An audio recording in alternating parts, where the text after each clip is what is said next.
That's actually the better question. But we'll table that for a later time. We do have a kegerator. That is very true. You can just get pissed right Men's there. Room It's IPA, different. delicious. You can walk down. So you... That would have been a better... That would have been something nice to know before right now. Thanks, guys. Well, hey, next time we got it all planned out. Now, you actually got to ride on one of the floats, yeah?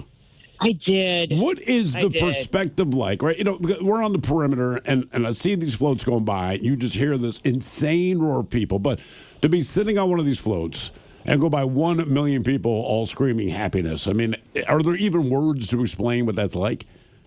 No, it feels like everyone in Seattle is there. It is just smiles. It is cheers. It is unbelievable. First of all, the balance of some of these folks to stand on very small beams, amazing. Yeah. Climbing ability, exceptional. And I'm like, how are you getting down from that lamppost, that, 7-Eleven awning? How are you getting down from that? We found out from two guys today, you let gravity do the work. Yes, that on their face. That's the apparently. story they told us. Oh, did they fall through? Oh, yeah. Yeah.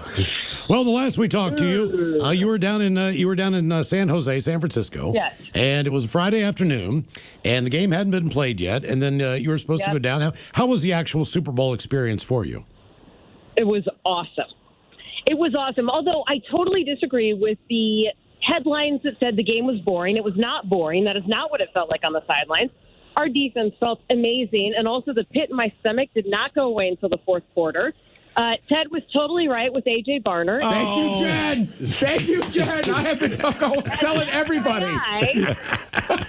Did you think about Ted? Did you think about Ted when he caught that? I did. It did flash through my mind, and then I was like, "Oh, what questions am I going to talk to AJ about?" Did you see AJ today? Phenomenal. At the stadium. Yeah, I was in the stadium. I was kind of by your. I saw you loading up on your Humvee. We tried to yell at you, but when he came out, I looked at my friends and go, "Do you know the sideline reporter, Jen?" Yeah, I told her AJ Barner was going to catch that touchdown.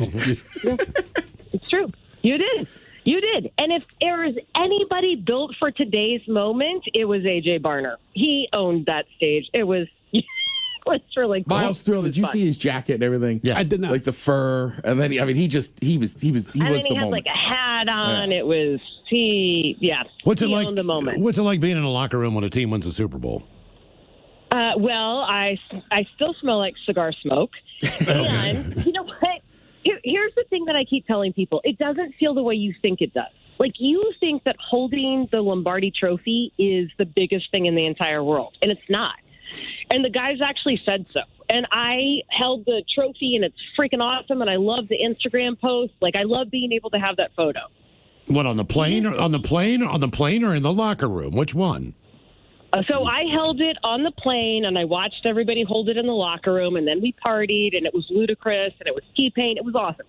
But honest to goodness, if it wasn't for the people and the journey the entire year, it wouldn't have mattered. Yeah. Like, it's not. It doesn't do any good to hold it just for yourself.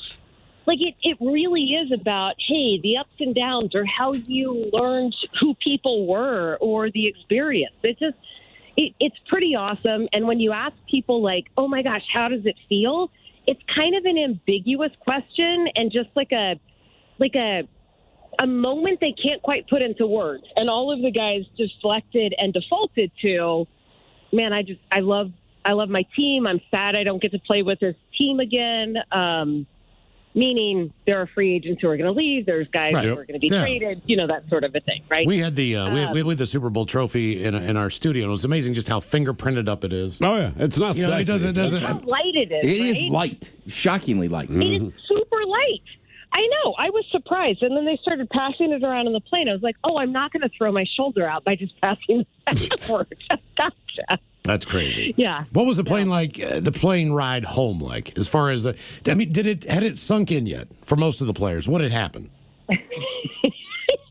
It felt like there'd been a really good party the night before. Quiet. Oh, really? I don't think it had totally sunk in.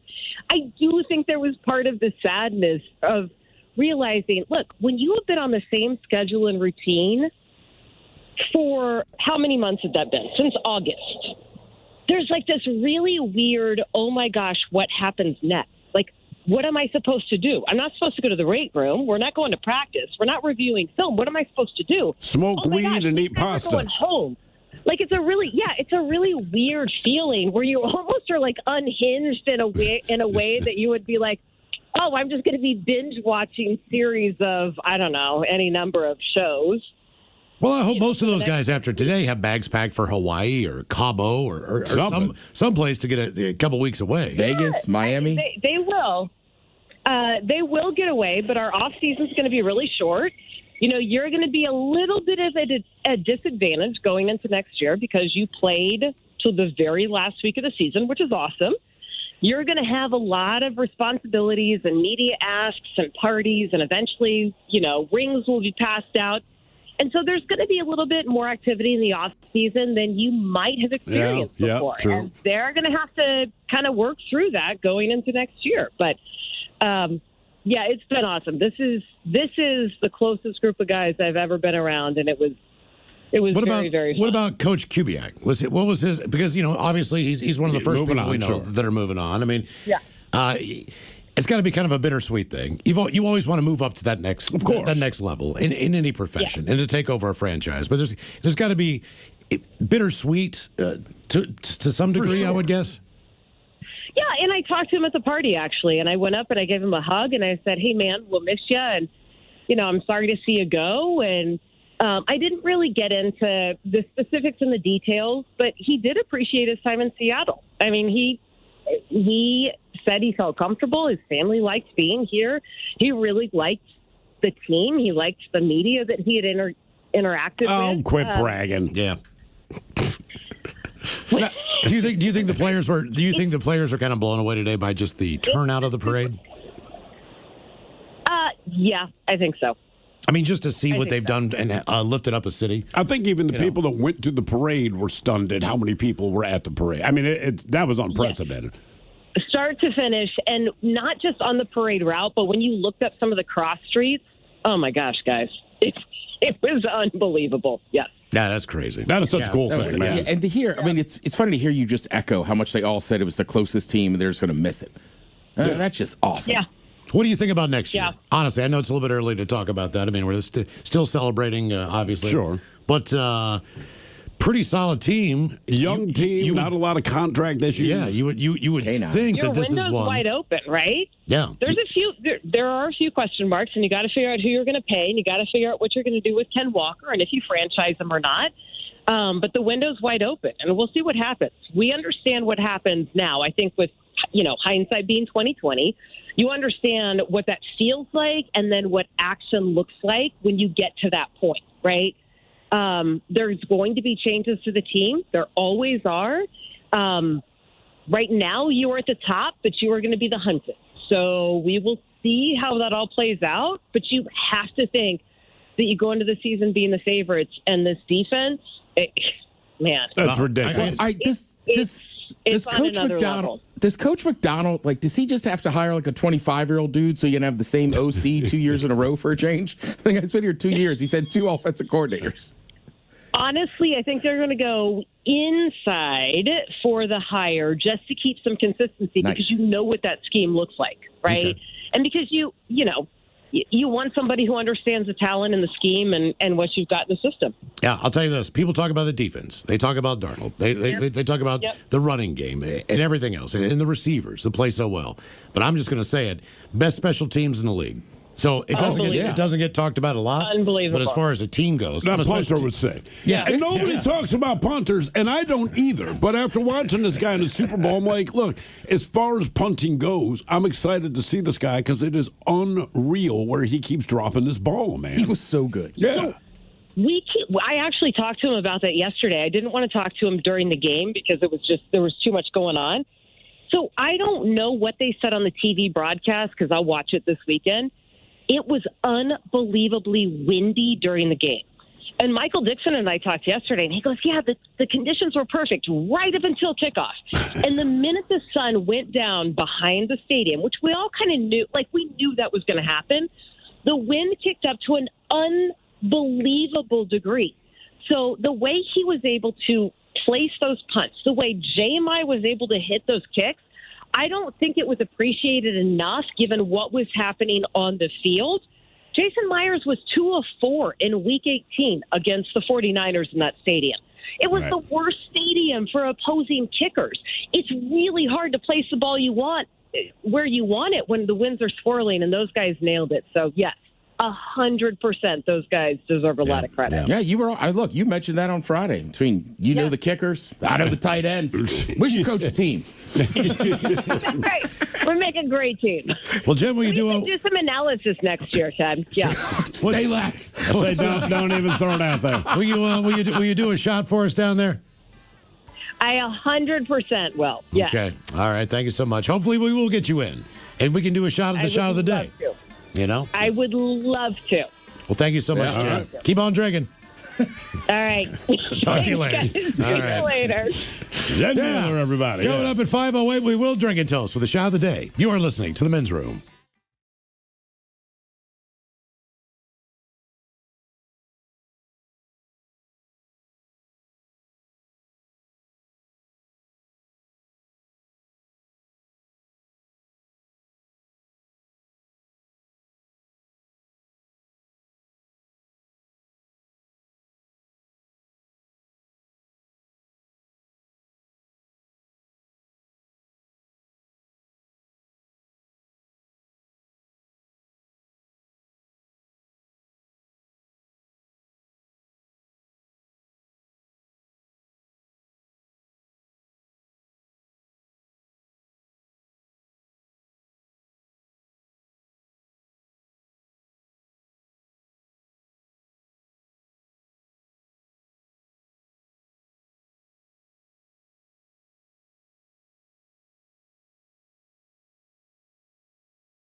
From coast to coast and around the world.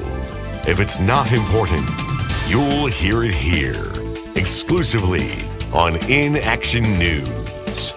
Here now are Stone Ledbetter and Felix Foxworthy. Good afternoon, everybody. Felix Foxworthy here, working solo. Let's get to it. Tonight, the total is up to 200 people arrested after movie theaters started cracking down on their no outside snacks rule. But first, gas prices have reached an all-time high. I'm here. Oh, how nice of you to join us this afternoon, Stone. Oh, please spare me the sarcasm, Felix. I'm in no mood with the day I've had. Don't stress it, Playboy. I got your back. Well, I appreciate that, but now that I've composed myself, I would like to just do the broadcast and get this nightmare behind me. Hey, don't let me stop you, Rip Van Winkle. Rip Van Winkle? Are you implying that the reason why I'm late is because I overslept? It happens to the best of us, Playboy. We run the afternoon news broadcast, Felix.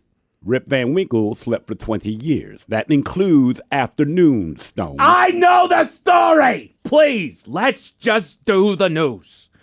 All right, now, yes. Gas prices have reached an all-time high. Oh, well, isn't this just the perfect story to start the broadcast? And why is that, Stone? Because, coincidentally, the reason why I was late getting in this afternoon was because my car was out of gas. Oh, I see. You fell into the old "I'll fill it up tomorrow" trap, huh? I truly don't understand how. I hardly ever let my tank get below half empty. You mean half full? Bonnie, please, let's just move on. In other news, more and more people are turning to a fragrance-free lifestyle after unnatural fragrance sources have been found to contain harmful chemicals. So people are fine with being stinky. Well, not quite, Felix. There are other ways of limiting fragrances and maintaining an appealing scent. How? Jumping into a rose bush on the way to work? Now, don't be ridiculous. It's about cutting out unnecessary chemicals, not living life worrying about smelling of BO. Bull ovaries? Bull ovaries? What are you talking about? You said B-O. I thought that meant bull ovaries. Okay, first of all, that is stupid, Felix. Second, bulls don't have ovaries. Bulls are male. And BO refers to body odor, Felix. People want to cut out unnecessary chemicals and worry less about body odor. Not for me, man. I always want to smell good. Speaking of which, I've noticed your new cologne. Cologne? What cologne? The one you're clearly wearing, Felix. I smelled it as soon as I walked in here. Though I must say it's a bold choice. And why is that? Because well, frankly, it's not appealing at all. You smell like yard work. Oh, that's because what you're smelling is not cologne, Stone. Then what is it? Most likely what you're smelling is the gasoline I siphoned out of your car last night. You what? In the parking garage last night, I siphoned gas out of your car. Why would you do that? Probably because he needed gas. What Bonnie said. I thought it explained itself. Me too, girl, but some people miss the obvious stuff. This is unbelievable. Let's go to break. It'll give me time to kill Felix. See, that's not nice. Oh, hi. Congratulations for being you. You have one job. Go and subscribe to the YouTube channel and social media pages at In Action News. I did it slowly for you.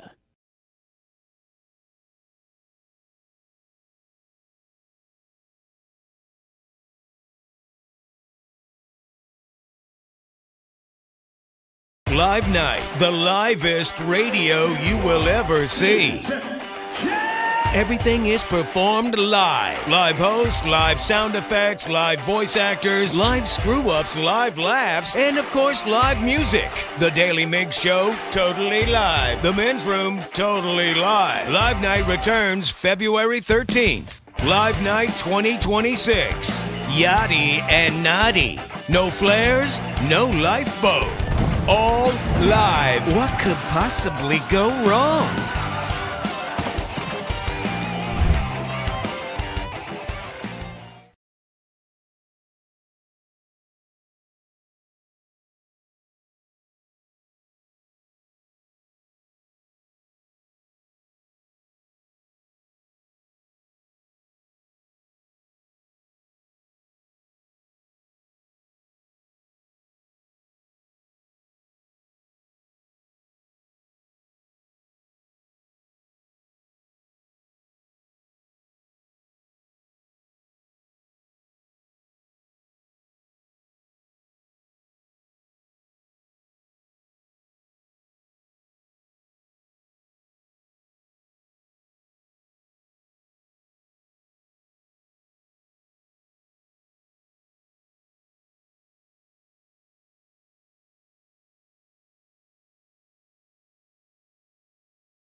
Return to the men's room with Miles and Thrill.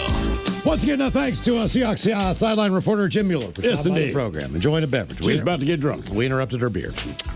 Let's see, coming up, Who Sucks Less, but first time for a few emails from the men's room at KISW.com. You've got mail. You've got mail. Had a couple from our question, what is the farthest you've had to travel or the longest you've ever had to wait? Guys, flying to Germany, about 2.5 hours. I think that was probably pretty close. Were we 10? I think we were 10 from the East Coast. And then another 4 or 5, weren't we? Well, flying to Germany? Yeah. Flying back, I think, took longer. It did. Right? It did. I know London, I flew direct. That's London, a long flight. London was 10 there and 12 back because of the jet stream. You just about hit your breaking point when you land. Right, but we stopped in Chicago, right? And we ended up with the layover. See, the thing, we weren't supposed to have a long layover in Chicago, I don't think. All right. We're flying back from Germany. I don't remember what went wrong, quote unquote. But we were so celebratory that we ended up with like a 3-hour layover in Chicago just to get the F off of the plane, sit down at a bar. I've never been that happy to have an unexpected layover in my life. Michael says, I drove from Butler, PA to Daytona Beach to pick up my sister-in-law, then back. I drove 39 hours straight, total of 2,200 miles. When I moved back to Washington, I drove 2,750 miles in 52 hours from Butler. By the way, I did a Griswold tour through the Badlands. Last one, I drove a 26-foot U-Haul, pulling a car to Fort Worth from Milton, Pennsylvania. 2,300 miles in 57 hours. Then flew back the next day.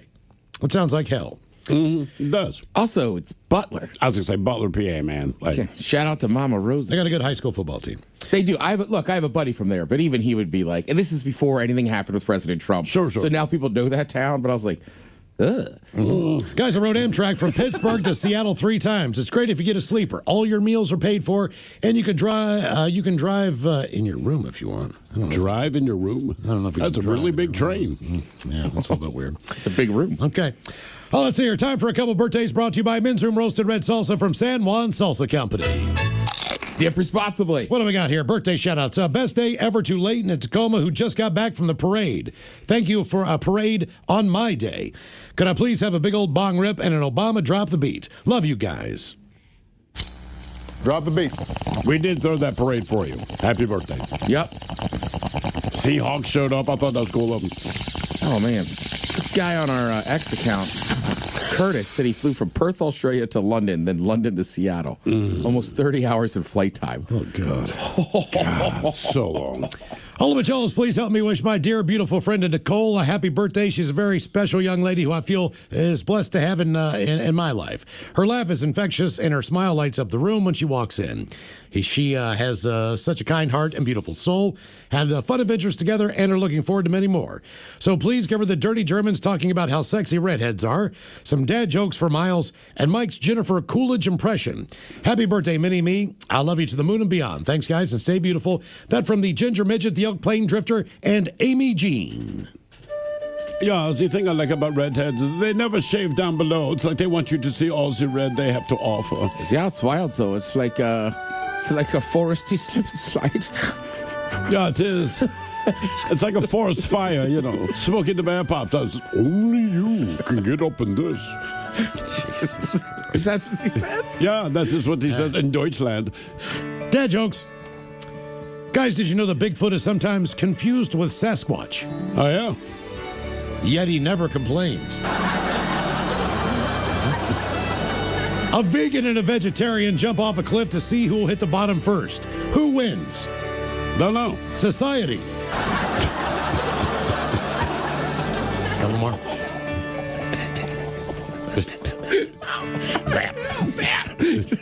Could have done CrossFitters, California. But, yeah, I'm with you. How do you know Jesus wasn't married? How? How do you know Jesus wasn't married? Because when he died, he came back. I'm on fire. I was going to say, he spent 40 days in the desert. Guys, when a woman sleeps with a bunch of guys, she's called a slut. When a man does it, he's gay. A guy named Bart walks into a bar. He immediately gets shot and dies. Who killed him? Guy named Bart walks into a bar. Immediately gets shot and dies. Who killed him? Mr. T. The bartender. Bart And finally, what will Colin Firth name his son? What will Colin Firth name his son? Colin Firth II? Colin Thickened. Oh, God, happy birthday. You look like the 4th of July. All right, guys, here you go. Happy, happy, happy birthday. Happy, happy, happy birthday. Happy, happy, happy birthday to you, to you, to you. BJ. Ya's a Dirty Germans brought to you by Men's Room Original Sausage. Available through Uli's World Famous Sausage, mensroomlive.com, and other fine retailers. Schweinefleisch. Thank you, Bob. And one extra email here. It's a running story. Gentlemen, catching up on the Odyssey app on your old episodes. Wanted to share my running story. Years ago, I was a lighting director for my old church.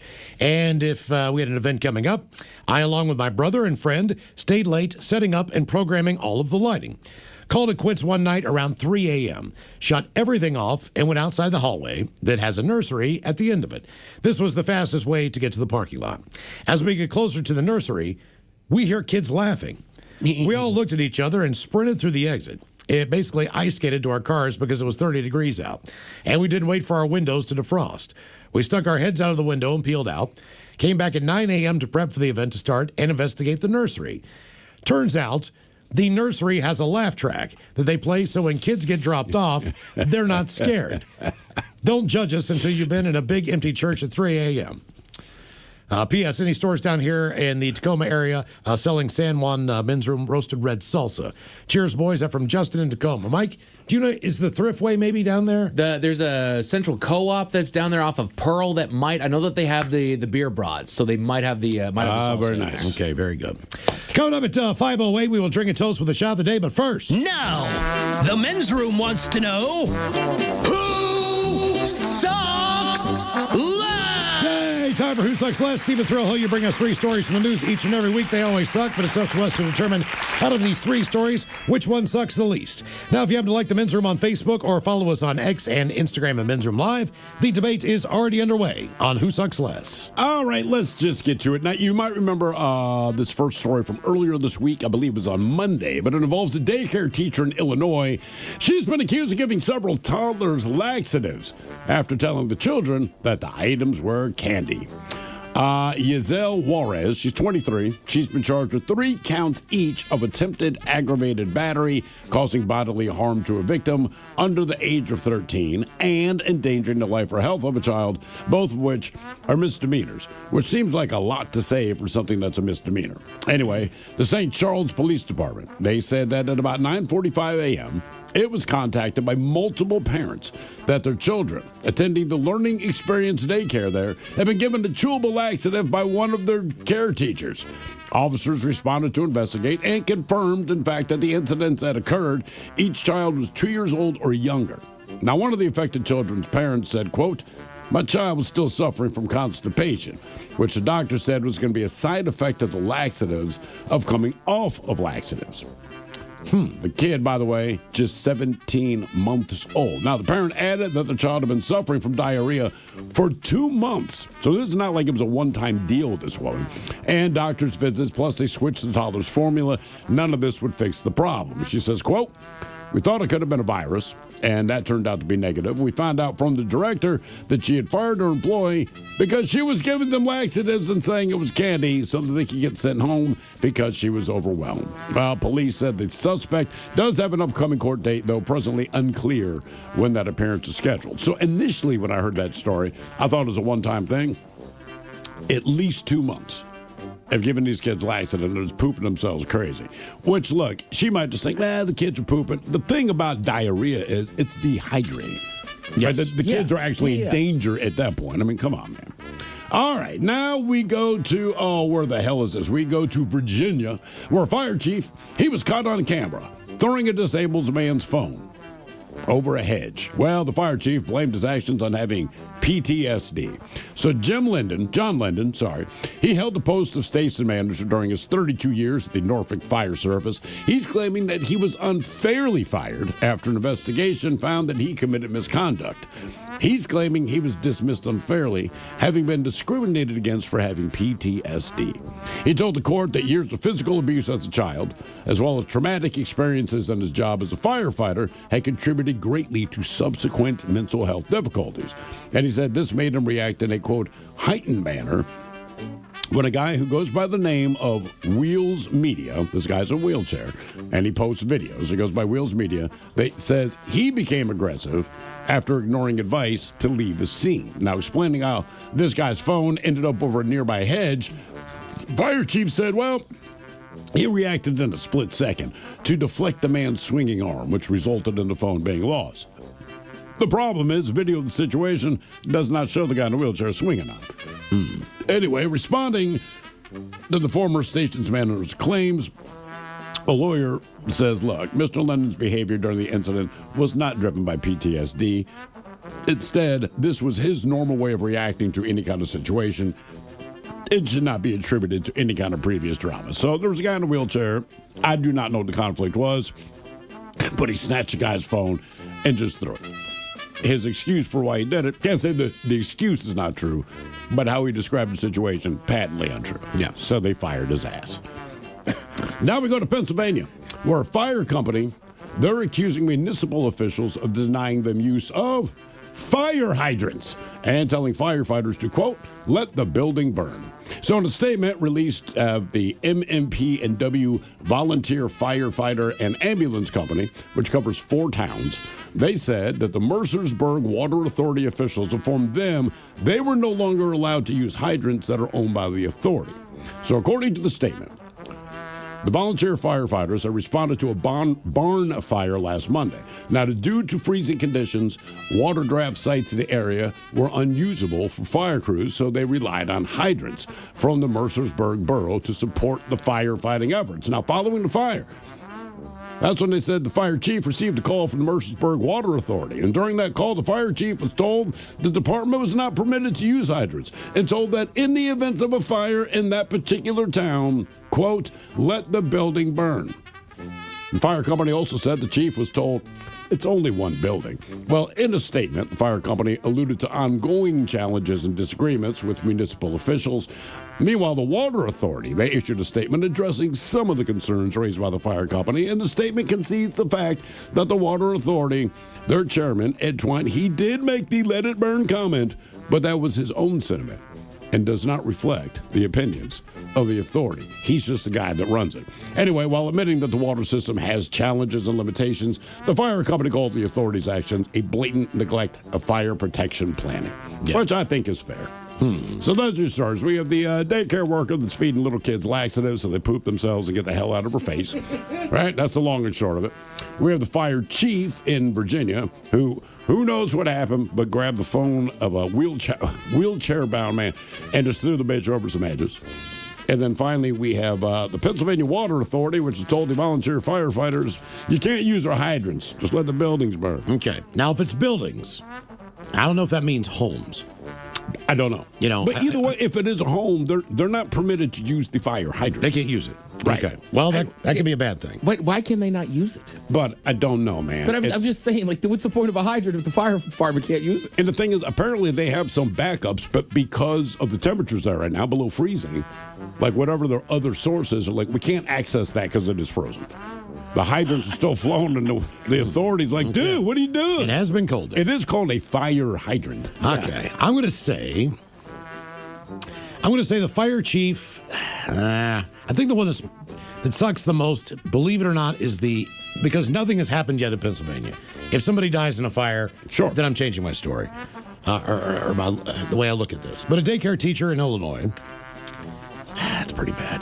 I think the fire chief who threw the phone over the hedge. Look, if someone wants to come out and say, look, I have issues, and here's what I believe the trauma was. You know, I tend to want to believe that person because if they're going to admit these situations and they do something that's just so stupid and off the cuff, there's obviously an underlying thing there.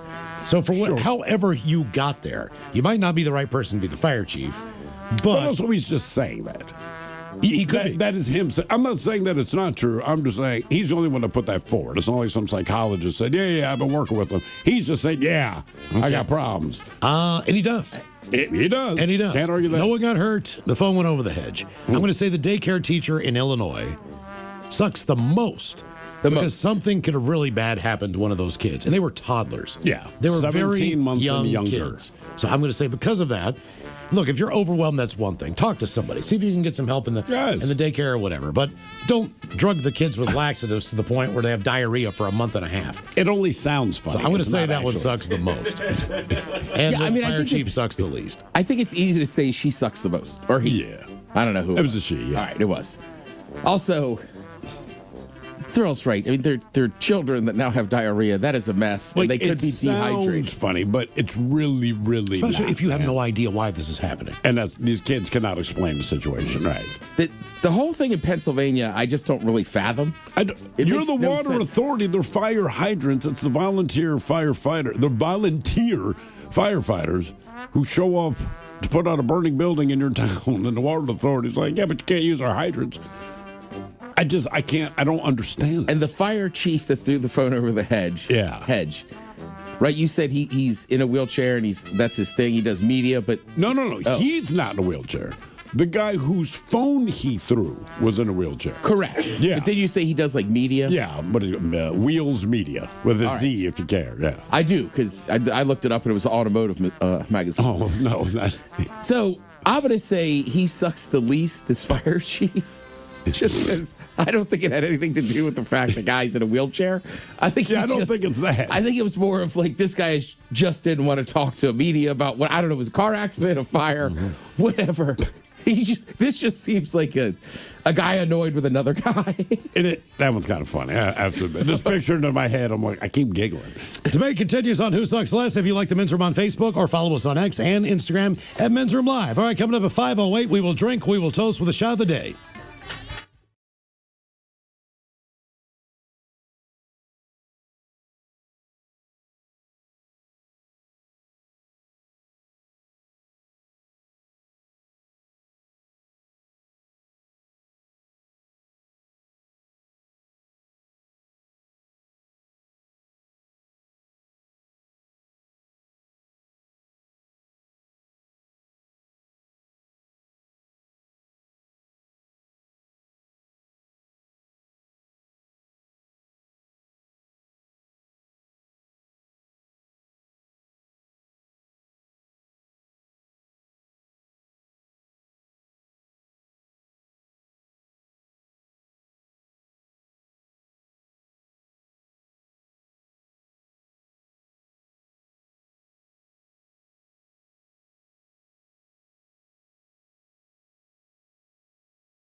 coast to coast and around the world.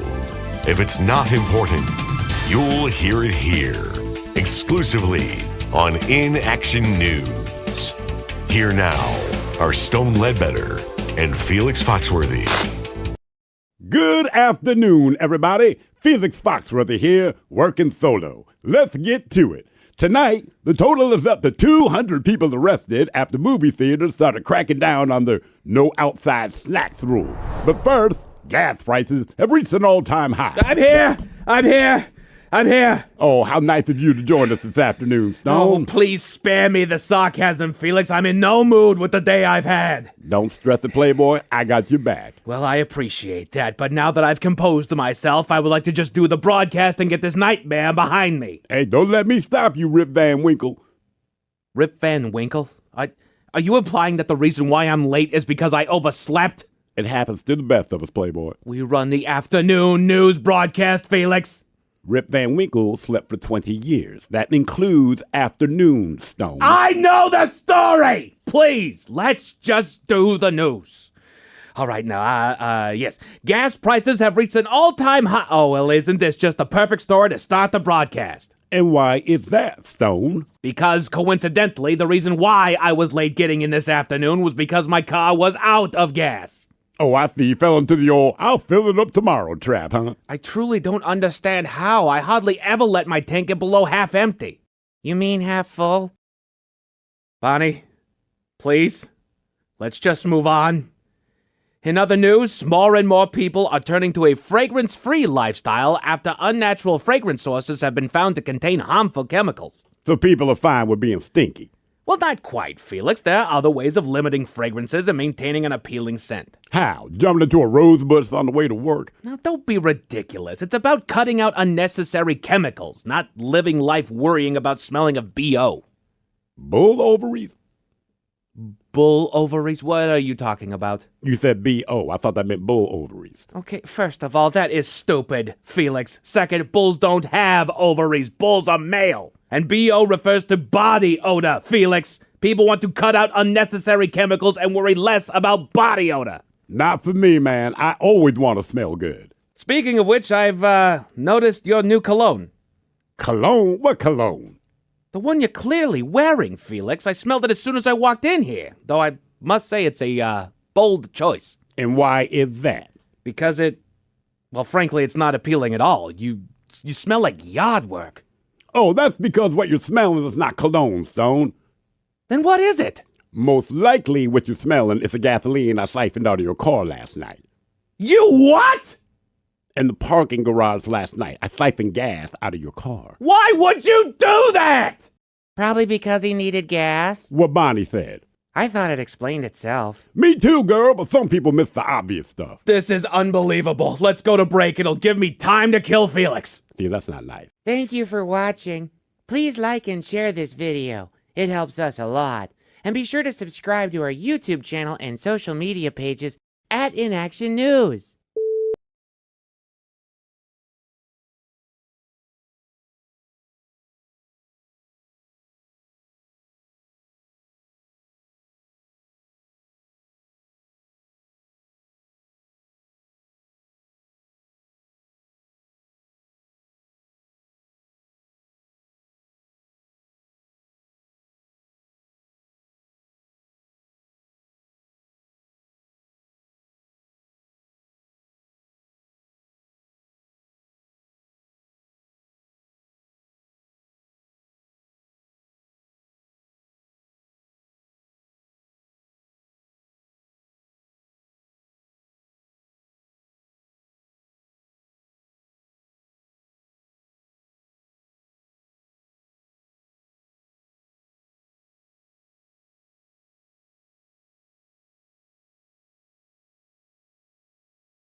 news and thrills. All right, coming up, it's a 5:08. We'll drink and toast with a shot of the day. And we do have your headlines on the way at 5:50. But first, quick check in with Mike Hawk and some of the stories and headlines he is not working on. Well, thank you, Miles. A new article from the CDC details how drugs and mental health don't mix. Oh, wouldn't it depend on the drug? For the most part, yeah. But basically, they were saying just, we understand when people get down, when people get depressed, we all kind of find our escape. Sure. And they just talked about how drugs don't exactly, they have the opposite of the desired effect as far as the long term goes. So here, have some Wellbutrin. There you go. Yeah, exactly. You need our drugs. Yeah, that's exactly. Yeah. Take our drugs, not those drugs. Right. Smoking cessation, they want to give me Wellbutrin again. All these different things. They want to put you on some kind of crap. It's like, I would just prefer to take only the things that I really, really, really need. Sure. And other than that, I don't want to take a cocktail of pills every day. Nope. I'm with you. I think a lot of people could benefit from certain drugs. Oh, sure. Absolutely. Whether you're smoking weed, microdosing, right? Yeah. And I bet you, put the potential side effects on those commercials. It'll be a lot less. I would be a much better Giggle person. and fall asleep. I would be a much better person if the doc would just give me some Ritalin. Oh, yes. I'd be better with morphine. Yeah. Like, Doc, I've seriously. sat at a lot of beer gardens, a lot of festivals. I ain't never seen a fight. Right. All I'm saying. Yeah, like my buddy's his in-laws, somebody in their family is like high up security for Coachella Valley, whatever that in India, Indio. Yeah, and they were like, how's Coachella? And he's like, yeah, it's great. He's like, yeah, they're sneaking in stuff, but he's like, no issues. It's like they're high. Then they have Stagecoach. Stagecoach. There's a rock one. Yeah. He's like, a lot more booze. Those are different. A few more fights. Different. New research revealed that HIPAA can't stop AI from de-anonymizing patient data. Well, yeah, because AI, you can't sue it. Right. I mean, look, you can't stop anyone from giving out the information. It's the fear of being sued or going to jail. Yeah, that's a good call. And that's all it is. If you don't have that threat over you, there's nothing that stops you from doing things. What's Steve got going wrong with him? Well, he's got a thing underneath his butt. Steve has a thing growing on his testicles, and it has teeth. I mean, like, Exactly. Doggone it, man. Sue me. There's a new piece in Oops. Right. I mean, honestly, like, anyone can give out any medical information. Again, it's just the fear of punishment for doing it. crap talking AI. Yeah. Who are you gonna sue, you little bitch? What you gonna do? You gonna take some more water away from the planet? Fight me. I don't need a lawyer. There's a new piece in the New York Post talking about how Americans are on the verge of quote unquote sextinction. No, they're not. Who's going extinct? They're just basically saying that there's a growing number of people not having sex. No. But they're saying not having sex as much. And I'm like, social look, media is a problem. Well, if this is bothering you, call me.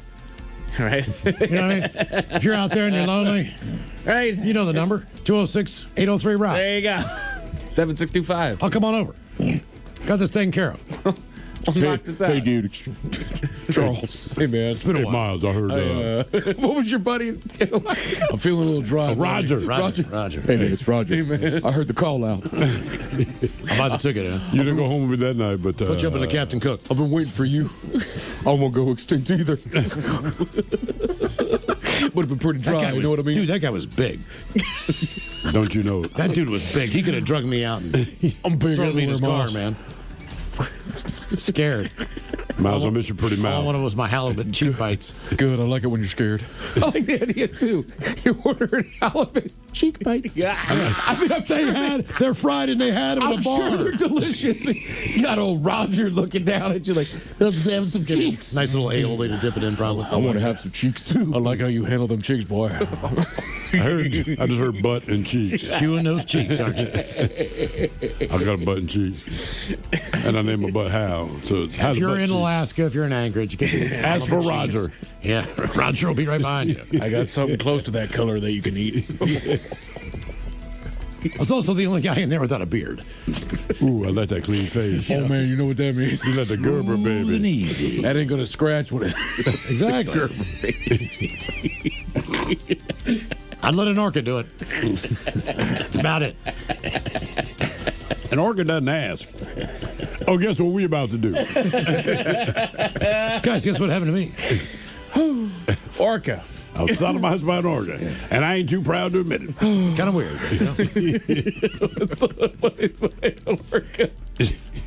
We were talking about that in the opposite. That's Just like, weird. if you're going to do bestiality, I mean, you're never going to tell anybody if you know. No. You said a dog, no. You said orca, like, yeah. I'm telling all my friends, dude, orca just licked me right up the backside.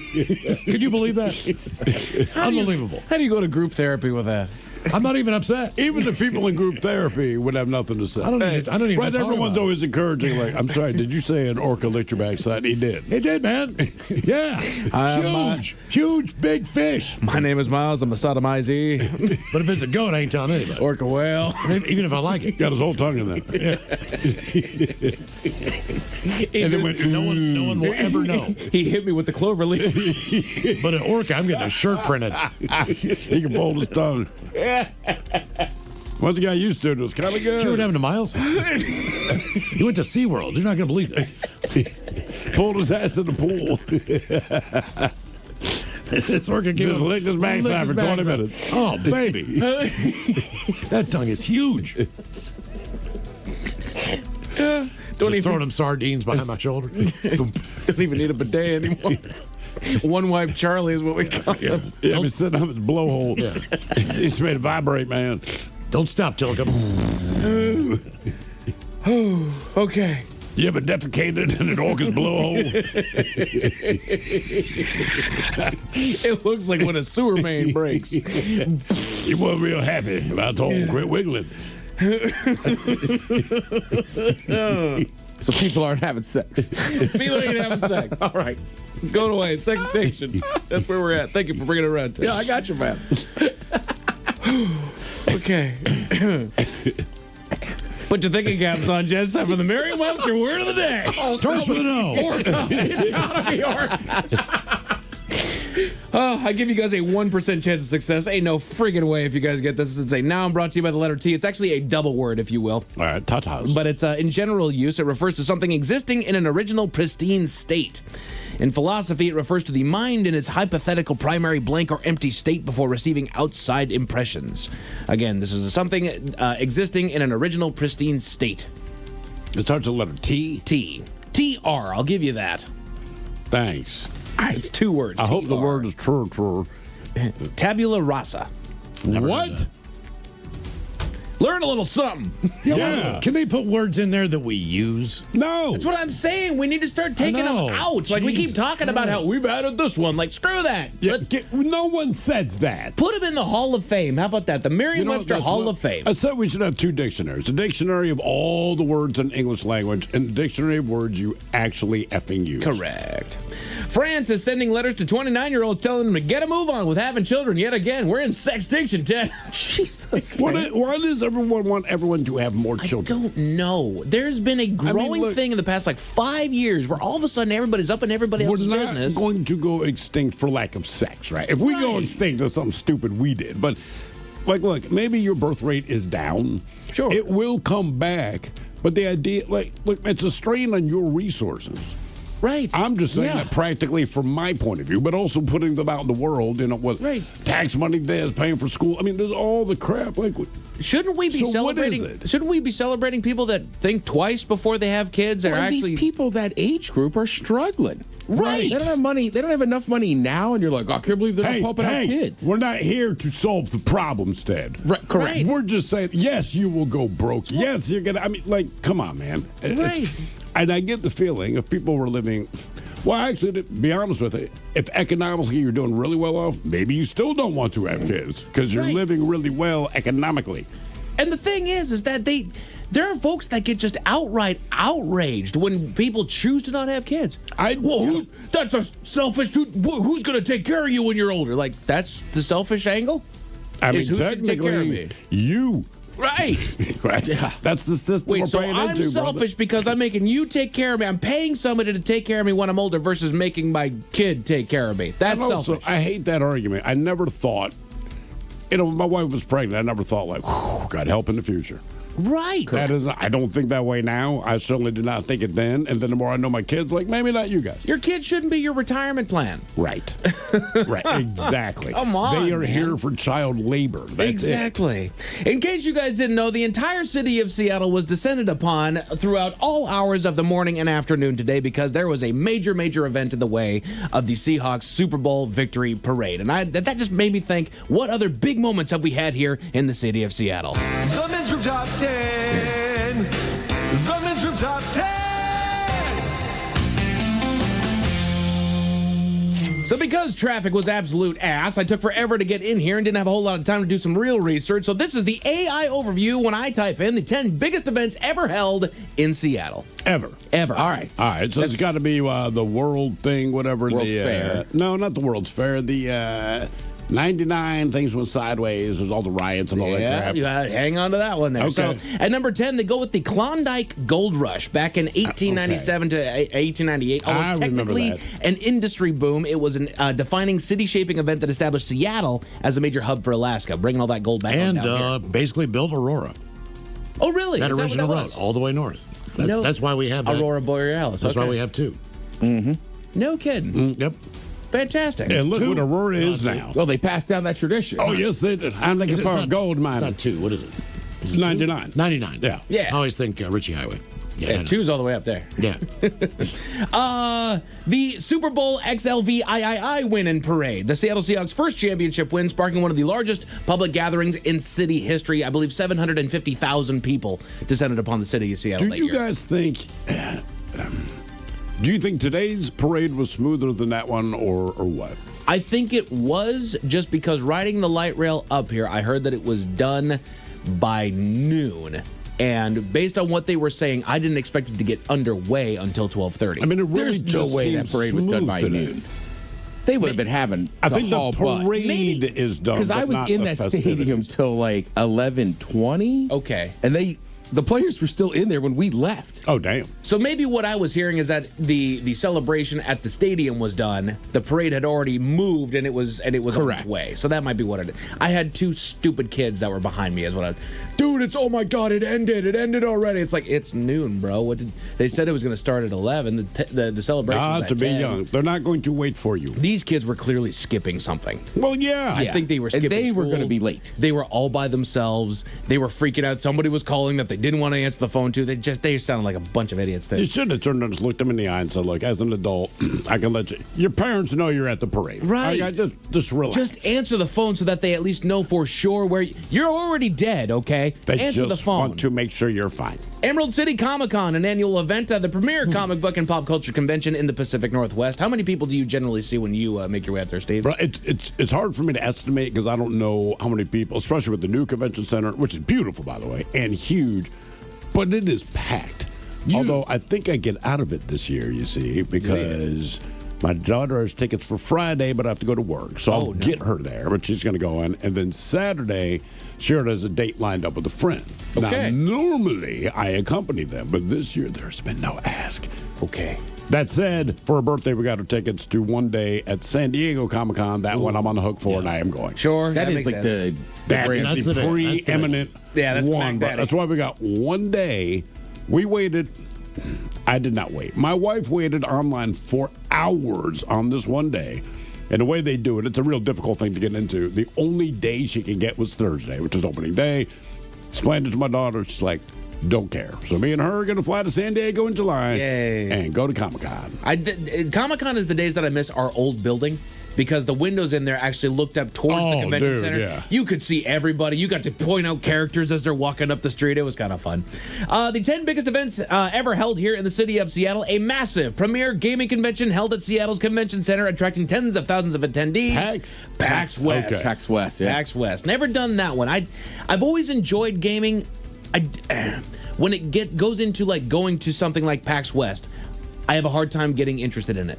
I understand, but honestly, I would tell you that Comic-Con, and look, I'm not a big gamer. I'm not a gamer. That's the way to say it. But even at Comic-Con, they do beta testing of a bunch of video games. So I keep trying to convince my son to go one year. Gotcha. And he is so quick. He's like, nope, too many nerds. Right? I'm like, well, your sister's like, nerd. I go, but hey, man, I said, believe it or not, there are entire rooms dedicated to beta testing video games. Like, can't do it. This is like your wife trying to convince you to go to Total Wine and More. I don't care about wine, man. When she told me that they have booze, I was in. And that's the difference. This is his booze. I wish, dude, listen to your elder, sir. You would have a very good time. Everybody, too many nerds. One of North America's longest-running music and arts festivals held over Labor Day weekend at Seattle Center. Bumbershoot. Bumbershoot. Very good. Never actually been to Bumbershoot. Really? It's been a minute for me. I've seen all the posters, and it's not my music scene. I should make my way down there just to be around it, but I've never actually gone. It's for the people. I mean, if you go for the music, go for the music. But it's about the people watching and, eating that beautiful, wonderful corn. Well, forever, it was just cheap, too. Not so much. That was like a massive thing, and then they started bringing in bigger and bigger acts like everything else, and it got really expensive. Exactly. That's when I checked out. But I used to go. I mean, it was awesome. 10 biggest events ever held here in Seattle. Another annual event, a month-long summer festival featuring hydroplane races, the Torchlight Parade, Blue Angels, serving as a massive civic celebration. We're talking Seafair. That's so unique to Seattle, too. I'm sure there are other cities that do something like that, but coming from Baltimore, maybe in Saudi Arabia, we lived on the water, right? And everything was about eating crabs. You can watch sailboats, but we got to Seattle, and I'm like, look, the way they treat water here is like, no, man, this is an event. And it's so cool to see. And it's cool to live in a city where the Blue Angels fly over once a year. I'm not going to lie. I'm a grown-ass man, but they fly by our windows every year, and all of us, we're talking to you, but everyone's tapping each other on the shoulder, pointing out the window. Look. Kid you not, Seafair was the reason that I met my wife. Really? Yeah. So you remember a while back, there was Albert Lee Appliance. They sponsored the best seat in the house. Yes. Which when they do the Torchlight Parade, is down there. They got that main area there where they got Steve Rabel down there, and they're doing all the stuff. The best seat in the house was literally on the corner of that particular block. And so it truly was. We had booze up there. Ted and I went on down there. We had booze. We had great food. We were on TV the entire night. I brought my mom. You brought your mom down there. Absolutely. The important part is that we were on TV all night long, right? And so Ted's Twitter starts blowing up. My Twitter starts blowing up. All of a sudden, this cute young lady tags both of us. It's like, it's so cool seeing you guys on there. I was like, cool. I like this one. So I started. All of a sudden, Mike, hey, baby. Right. Followed her back instantly. The response I get after I followed her was like, Mike just followed me. I sure wish the Ted Smith would follow me. I'm like, dude, bro, you gotta follow this chick. It's okay to be second choice. You gotta follow this chick. I wasn't even third choice, Miles. Wow, you were the right choice. She hated me on this show. Rabel got a text. Yeah. Right. That's all right, Mike. My first girlfriend, she introduced me to somebody. It was like, you know him, and he was like, that show, and our show was only a couple years old. He goes, not the dumb one. Oh, damn. She's like, I guess. Damn. Yeah, it happens. Let's see. A World's Fair that put Seattle on the map and established the University of Washington campus layout. Oh, really? Alaska Yukon Pacific Expo back in 1909. That's wild, because the university used to be downtown.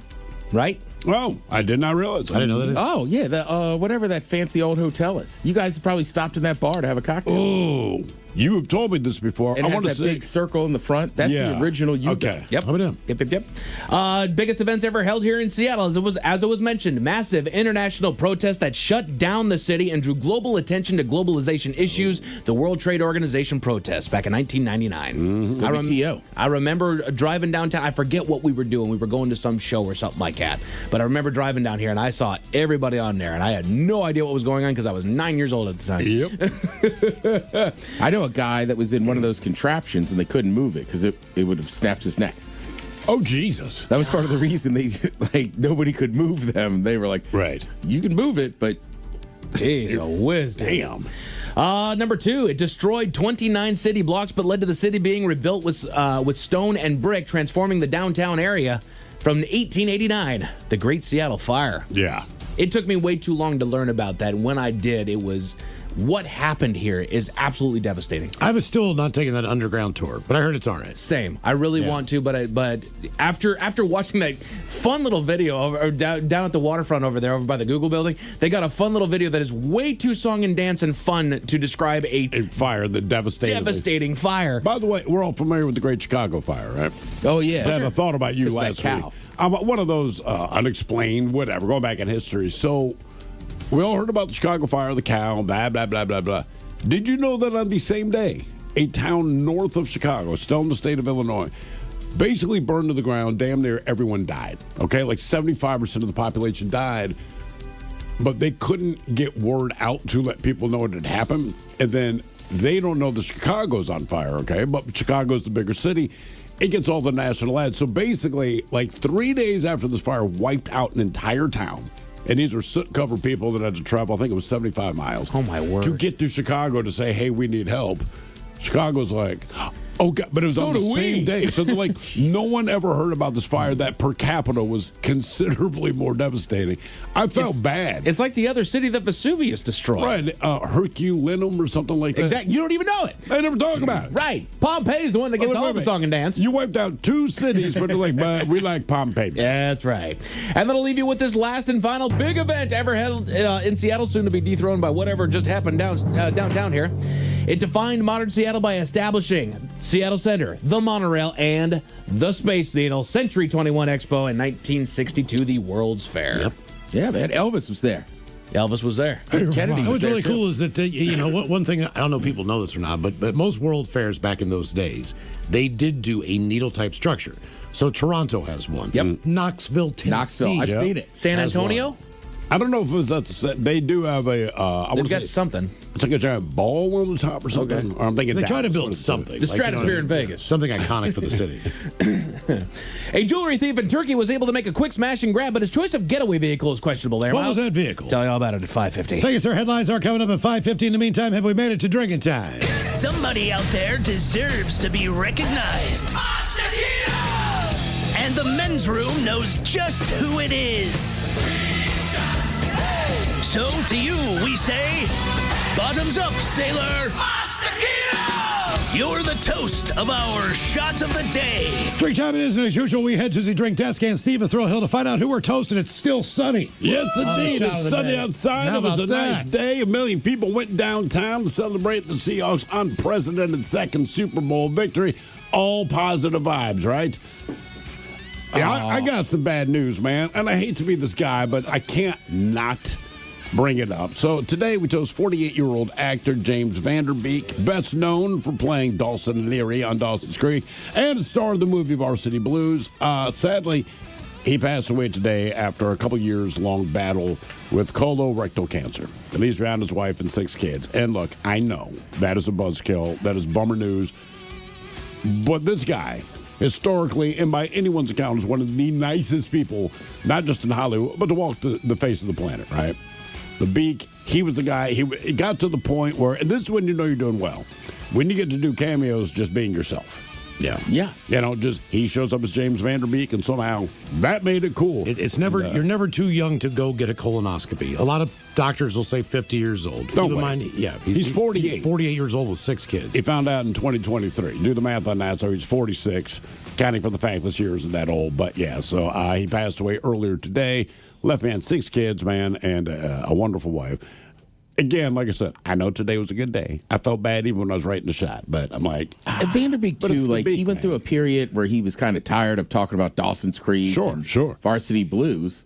Then he was like, "Yeah, but I want I want people to like me again." And like the last 10 years, right. this massive resurgence. He and became he would do the cameos just as him. to be him. It was awesome. Yeah, it's really cool. But yeah, passed away a little bit too young, man, earlier today. But so let's toast him, man. We pour this booze and we drink this booze because we think it's yummy. Yummy. So over the tongue and down the throat to party in our tummies. Down the hola bijola.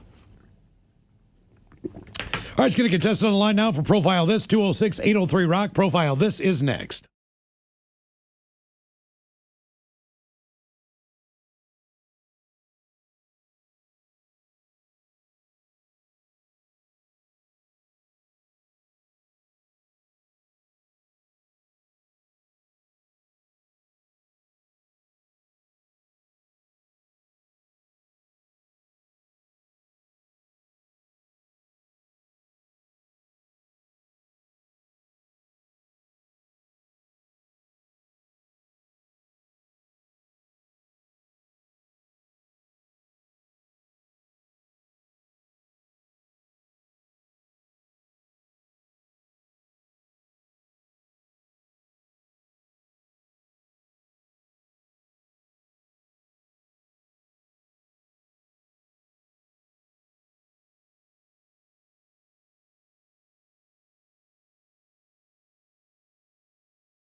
coast to coast and around the world.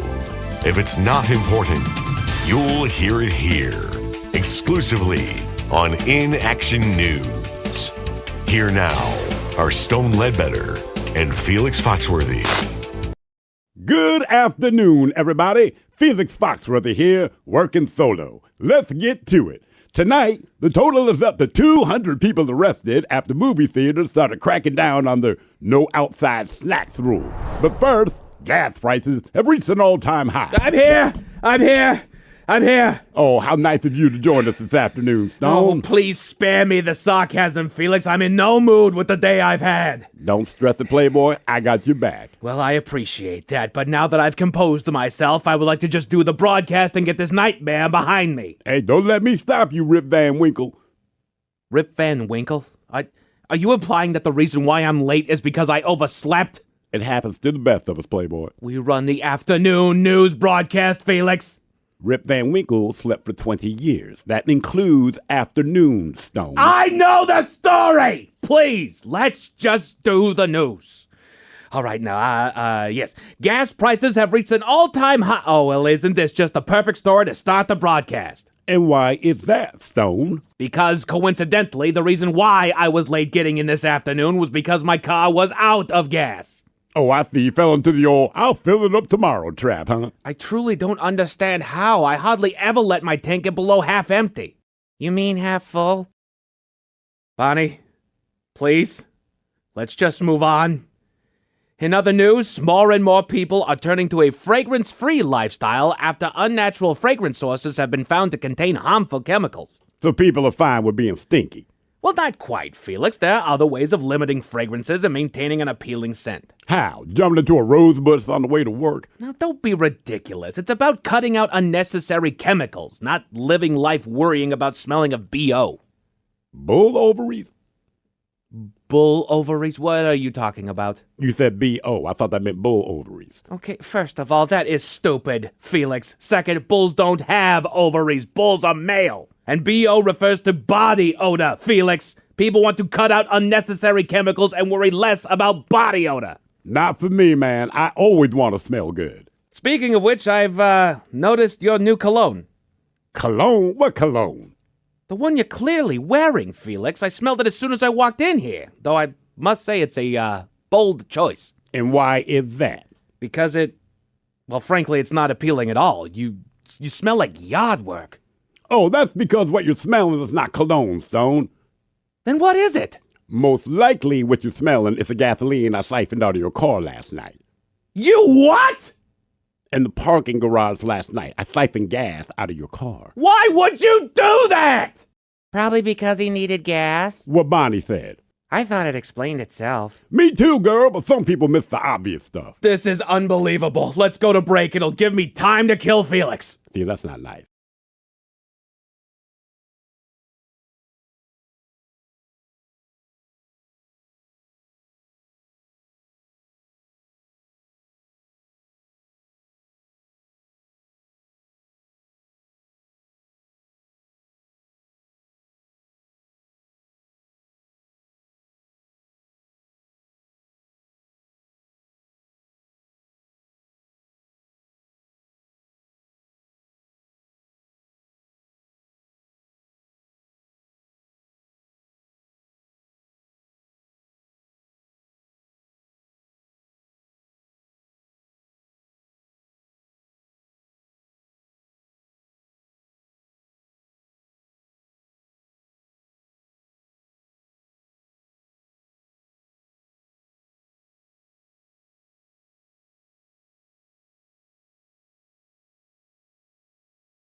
Men's Room presents Profile This. And Stephen Throwhill, could you please tell everyone how Profile This is played? Sure can, Miles. It's a simple game where we share with you a real-life news story. Something that happened right here on planet Earth.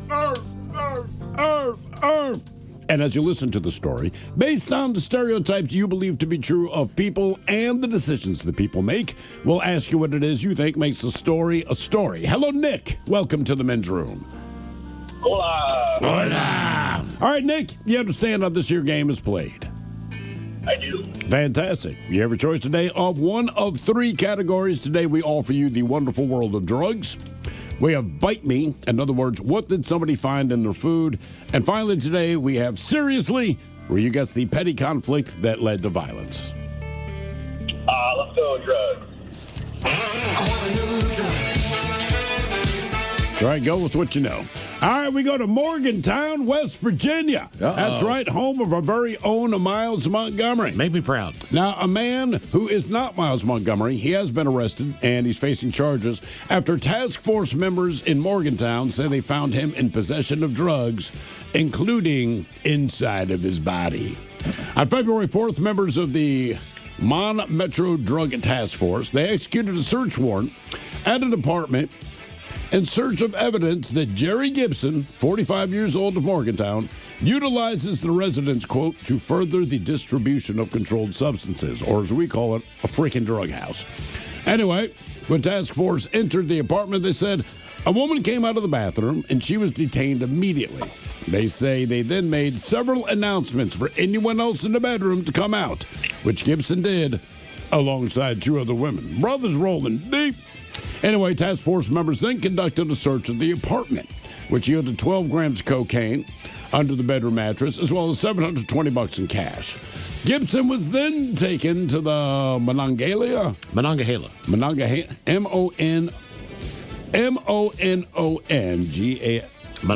That is Monongahela, right? You can trust Miles on this one. Son of a bitch. Monongahela County Sheriff's Office. Monongalia County? It looks like Monongalia. Monongalia. Yeah. Also Monongalia County. Okay, so this is Monongalia County. There's a Monongahela River. Yeah.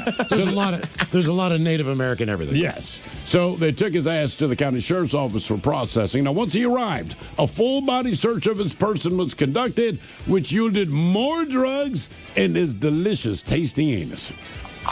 Now, Gibson has been charged with possession with intent to deliver a controlled substance.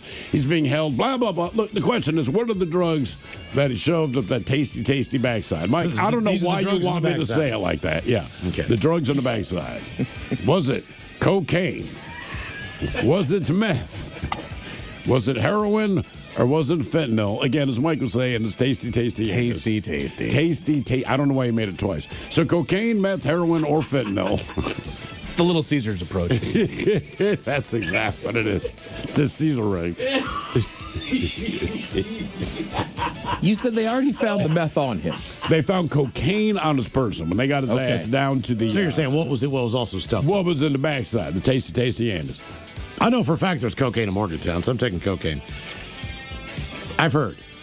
And they're both. This sounds like meth activity. You're saying fentanyl, Nick? No, I'm thinking 3 chicks. That sounds like meth activity to me. Oh, meth. Gotcha. Yeah, and he's going to get arrested again. So he's got to bring something in for the other people in there. I think it's meth, too. You think it's meth? Okay. What was in this guy's backside? Cocaine, meth, heroin, or fentanyl? We'll find out next. Next. Oh, crap. Next. That was a tease. You are listening to The Men's Room.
99.9 KISW.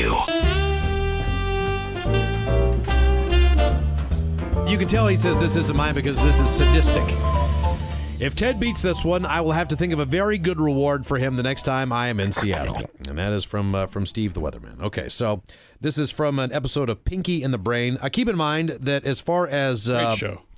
Ted versus the FCC, today we have anteed up a little bit more cash. Ted, if you actually win this, you will win $20 apiece from both Steve the Thrill Hill and myself for a grand total of 40 American. No, wait. No. We have just Hair Club added threw it. Sergeant Hair Club has thrown in. And wait a minute. Ryan Castle has... Jesus, Ted. Ryan Castle. $80 in cash. No, I dropped it. Do you have weekend plans other than painting the grass tomorrow? Anything tonight? Did you get spend $80? Tonight I'll be down in the Federal Way area filming one of my excellent adventures. Okay. Ben, could you hand me that tissue real quick? My mucus in my nose is just... I did. Oh, looks like somebody's already started their adventure. Do you want to see the screen? Yeah, it's not too bad. Clear. Yeah. Okay. Maybe I'm kicking this damn thing then. All right, here we go. From Steve the Weatherman. What's going on over there? I'm sick, man. I told you. There's a video camera, so it's like, look, how sick is Miles? He showed the tissue. My throat's sore. Okay, here we go. Oh, yes, it is. Yes. There's a little Larry Gifford going on over there. I'm just going to read this and nail it. Slideshows are dead, huh? Yeah. Check back Monday. Internet, much easier now. Okay, I hear you. Very funny. Oh, Christ, now he's put something else in there. Everyone's a comedian. No, actually, I took something out for you. Oh, all right. Sheets of sheer synthetic sheepskin are slit into several kicky sack shoe shapes in shapely shoe sizes by 6 sitting sheet slitters. The 6th sitting sheet slitter's sick. His son, Sammy's subbing till the 6th sitting sheet slitter's back, sitting pretty. Again. You got it.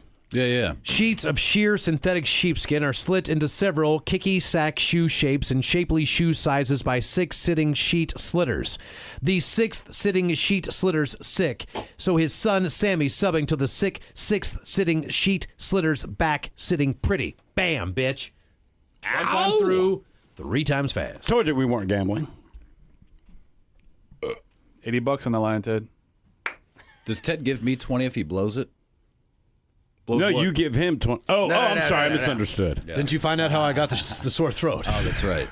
Raw. No, they just said 20 said I couldn't do it. All right. There's a lot in here, Steve. There is.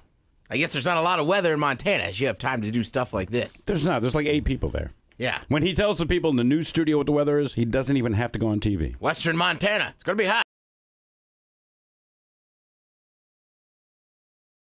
Rolls on. You're listening to the Men's Room with Miles and Thrill. 99.9 KISW. Category is drugs on profile. This we go to Best Virginia, Morgantown man.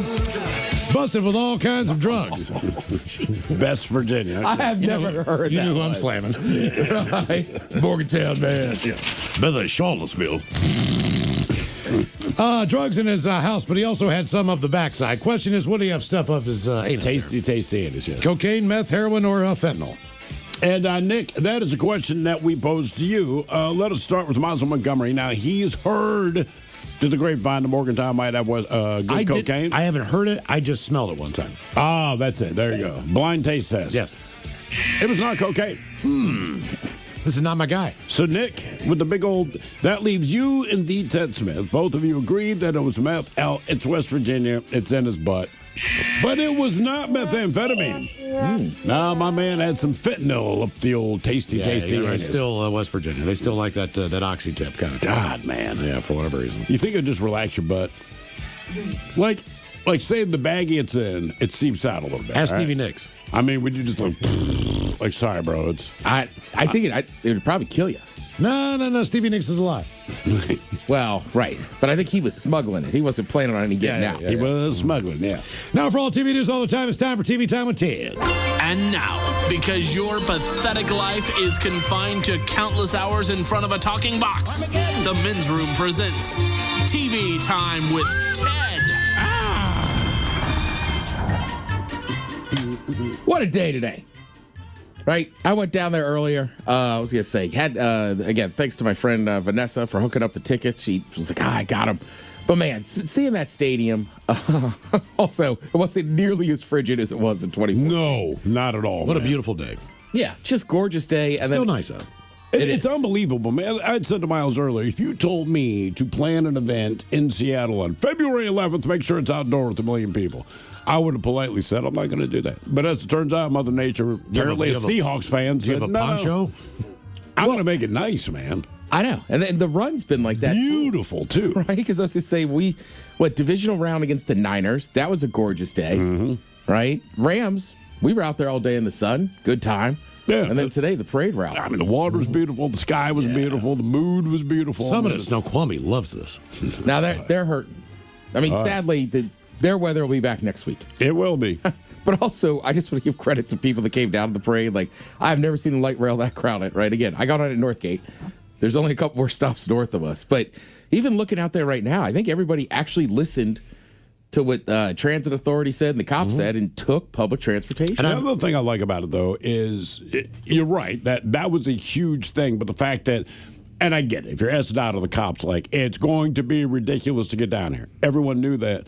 Not one person cared. Yeah. Everybody showed the F up and said, okay, bring on the crazy. And you can say what you want about light rail service, and we're paying all those taxes, and it's been 15 years, 20 years to get this crap going on and all that. Think how packed it was and how much of a difference that made. They're going to do a Ballard line. They're going to do a couple more. Oh, yeah. When that line, the bridge opens up, it does make a difference as far as being able to get downtown. Huge difference. Correct. And look, right, a lot of the taxes, they're too high, right? They're crazy. Yeah. But this one makes sense. Right. And then just living in the city of Seattle. And, just to echo what Cooper Kupp was saying, like, it's awesome. Like, this is for the whole Northwest, right? I mean, look, I hate to give him credit. We got Hawks fans down in Portland.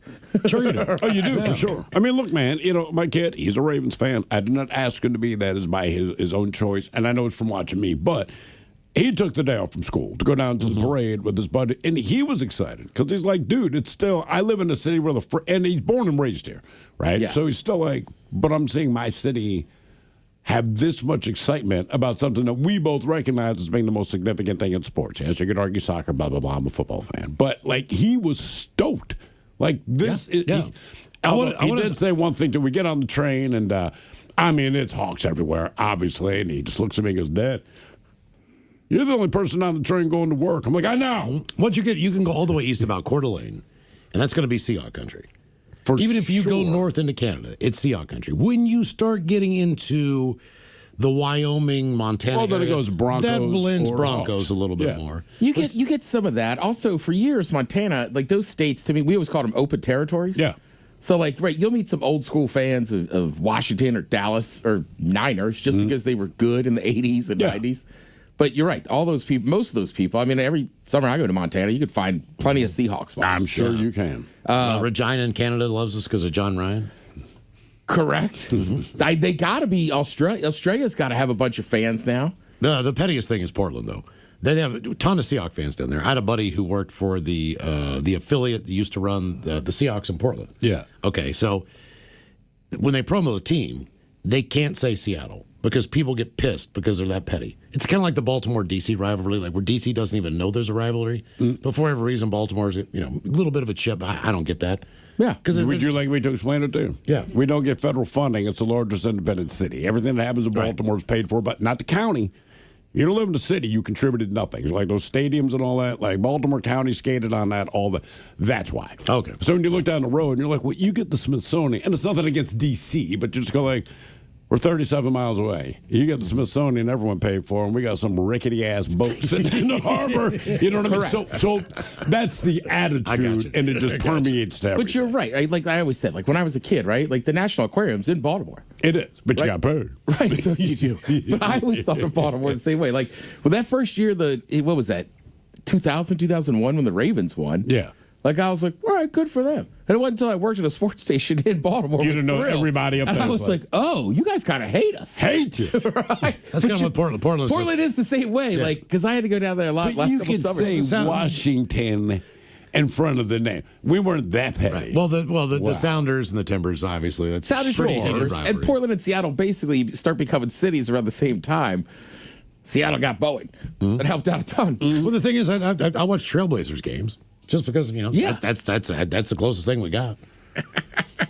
But yeah, just great time. Thanks to everybody that said hello. It won't shock you. A lot of men's room fans down there. I discovered that just walking down the street, man. Yeah, people were pumped. Yeah, the first guy I saw, it was a custodian at the Northgate Light Rail Station. So he's sweeping up and all. I mean, a million people are getting on. And this guy screams my name. I turned around. It's like, Dale, hey, man, have a great day. Because I'm there with the kids. And I'm like, well, I'm going to work, man. And he's like, oh, ass, dude. Have a good day anyway. I'm like, no, I'll be fine. I'm just saying I'm not going to the parade. That's all. Right. Me and my buddy, we had a celebratory one afterwards. Yeah. I think I told you guys in the office, like, you would believe the amount of shots and beers I just passed up.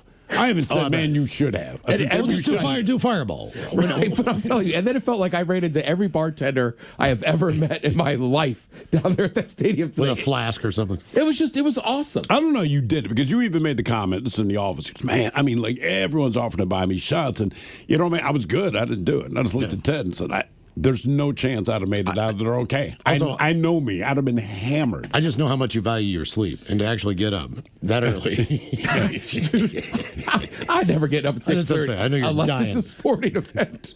I told Mike I just dosed myself with melatonin last night, threw on the CPAP around 10:30 and just like, go to sleep, dude. Go Set to the sleep. alarm, go to sleep. Yeah, but super fun and just, I mean, look, if we've been here, 21 years. So if you listen to the show, I obviously converted over. Yeah. Right. But, I grew up a massive Washington fan. And then for a lot of years then Daniel Snyder bought the team. It's just Daniel Snyder just ruined it when I lived out here.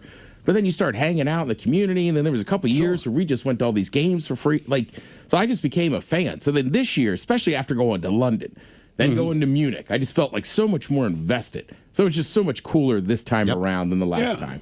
Right. And look, I met Coach McDonald, in last February. Right. And you did not see this coming. No. It's just a different thing, man. I'm going to celebrate at his brother Ronald's place this weekend. Because nobody saw this coming until maybe the last couple of weeks. But I mean, during the off season, nobody saw this coming. And it's, to me, that's what makes the whole thing so cool. So Casey went to Super Bowl. It's like, okay. Or New England or Brady. You go right. This. I mean, look, in the last... And McDonald took a lot of S. Because remember, he took down all of Pete Carroll's stuff. Oh, right. People were like, oh, the new guy. I don't know how it's going to go. Right? And then you also added... Getting rid of... First of all, Snyder, credit to him for making that trade. But then to get rid of Geno, to get rid of DK, and just be like, all right, Curse. Go ahead. Right. Curse. I mean, there was some tough calls, especially for the fans to look at that and go, man, I can't believe that happened. Not only that, but at the beginning of the season, the experts, they picked Arizona to win the division. Well, I do remember saying they had the 49ers or the of Rams second, and then whichever, vice versa. And then, the Seahawks were last. As far as what they thought it was going to work out, as far as who would win the NFC West. All I would say, anyone that picks the Cardinals to win the NFC West, they should not be on TV telling you what they think. Mm-hmm. Well, I mean, sorry, man. We no one can just predict the season outright, but there's the Cardinals, there are the Jets, there are the Browns, there's the Raiders. The Raiders will get better, and honestly, just because Tom Brady is going to force them to be. But generally speaking, there's certain franchises, if you hear someone say, dude, they're winning the division, stop talking to them. They have no idea what the F they are talking about. Yeah. It doesn't even make sense. The Cardinals? I mean, nothing against them. Just rationally, looking at the roster, looking at their ownership, looking at their coaches, you pick them to win? I honestly want to sit down and have a conversation with them. What did the Cardinals specifically do? Or did you For you to believe. Correct. Or what did the other three teams do so poorly, in your estimation, that the Cardinals... Because the Niners were still pretty well intact. Sure. The Rams have just... Not a big leap. They've been in a holding pattern since they were at the last Super Bowl, so they've been fine. I think for the Seahawks, a lot of people, right? And it's nerdy, as people say, knowing ball stuff, but you would have to actually watch a lot of ball and know how good that defense was going to be. Yeah. But Sam Darnold was still a question mark. Hell, Mike, me and you were doing it half the season, right? Yes, sir. The man was 14-3. I know. And I know he choked in the NFC Championship game. But I'm like, look, man, every quarterback's going to have a really bad game, and they're going to have a bad game when they want to have the bad game least. But also, he was 14-3. I mean, there was something there. Thank obviously. you. Right. Yeah. And honestly, for Sam Darnold, good. He never has to answer that question again.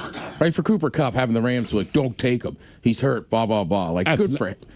The Rams said that because they did not want look, any other team outside of this division takes them, they would not have said the same thing. Right, and I know there's people that are born and bred here, everything else, but like as a transplant still, I've been here 21 years. See those players, like, he's right. If you don't like Seattle, F you. Yeah. Right? Go Hawks. Well, like anything else, you stay here long enough, it becomes your hometown.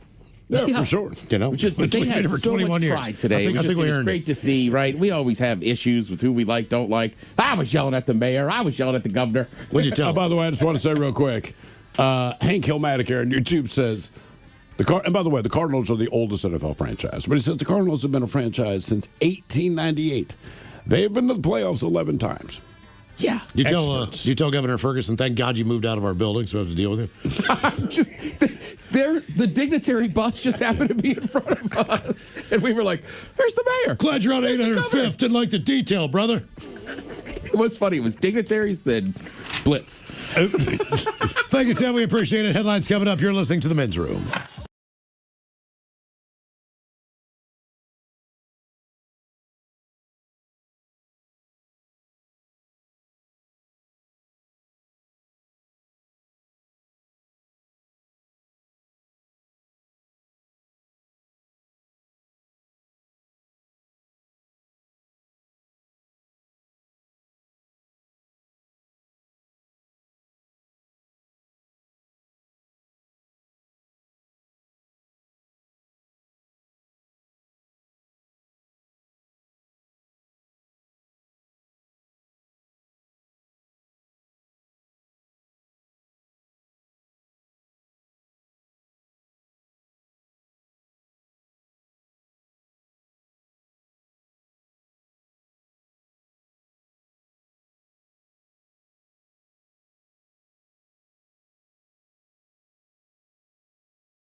From coast to coast and around the world.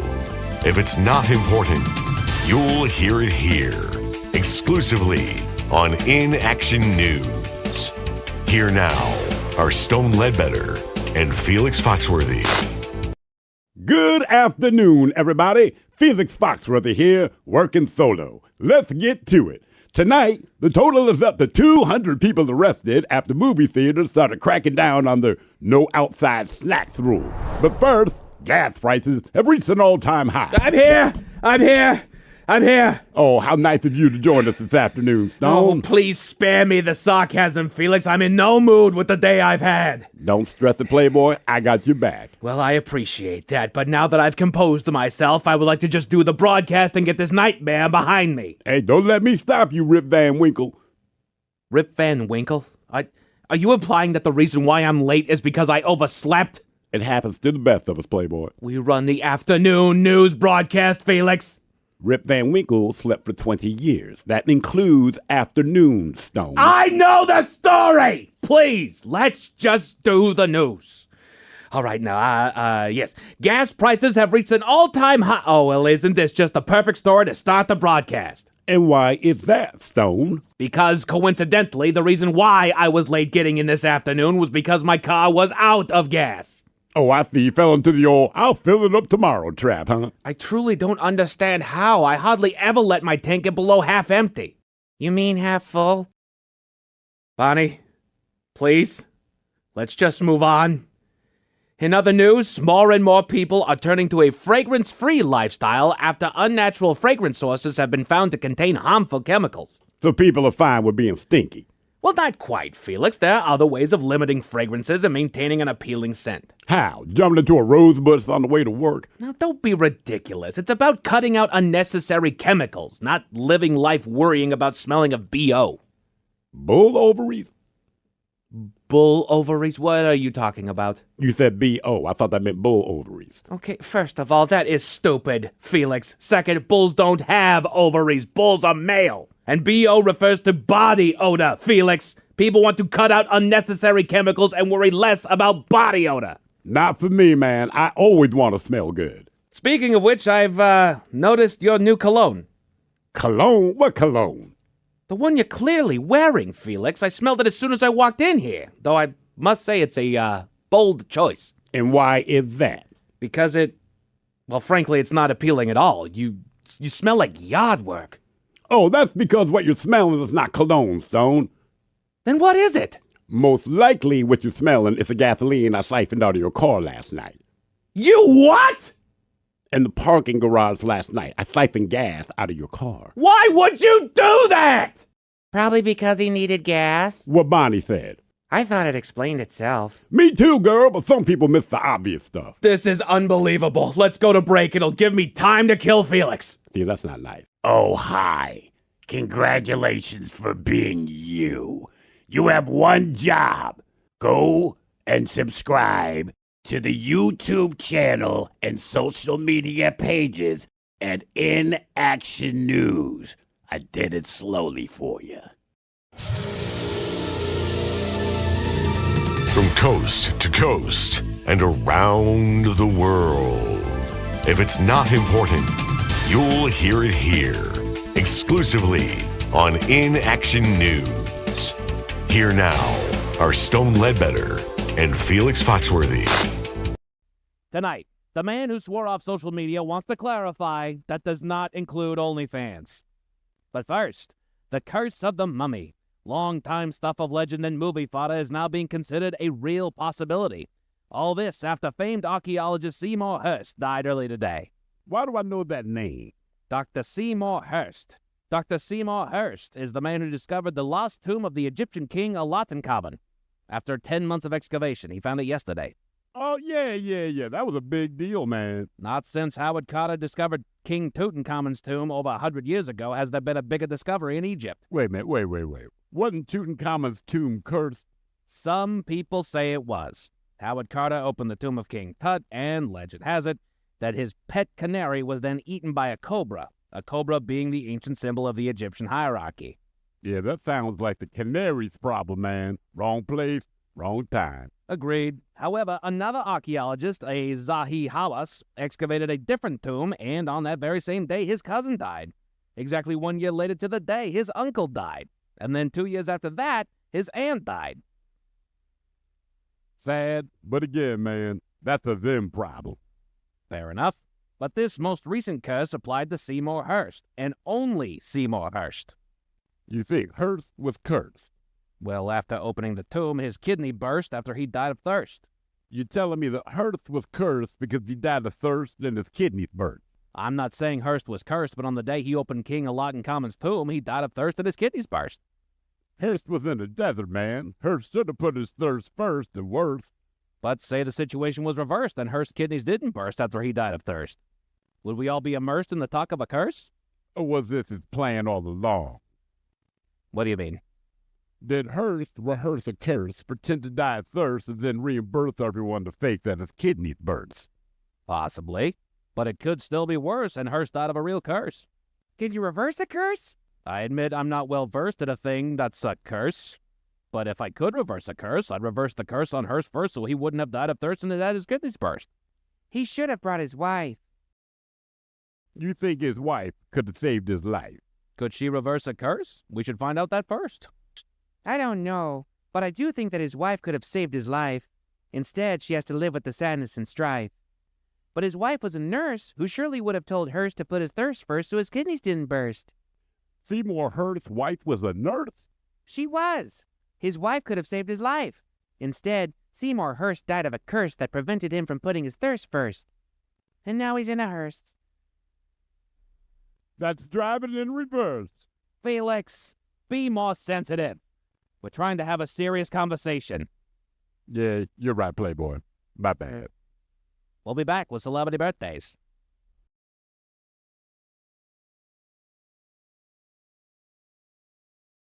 Let's see what's happening in the real world. All right, here we go. A Canadian should not have been speeding, or he'd still have his $120,000 worth of drugs.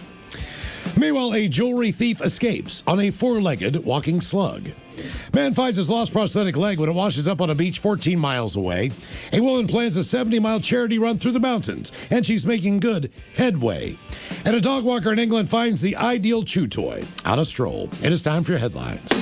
Now, it's time to hit the headlines. Here's my car. All right, top story. We're going to Turkey, where the jewel thieves are on a budget. CCTV footage from a local jewelry store was released that features a man breaking into the store using a forklift.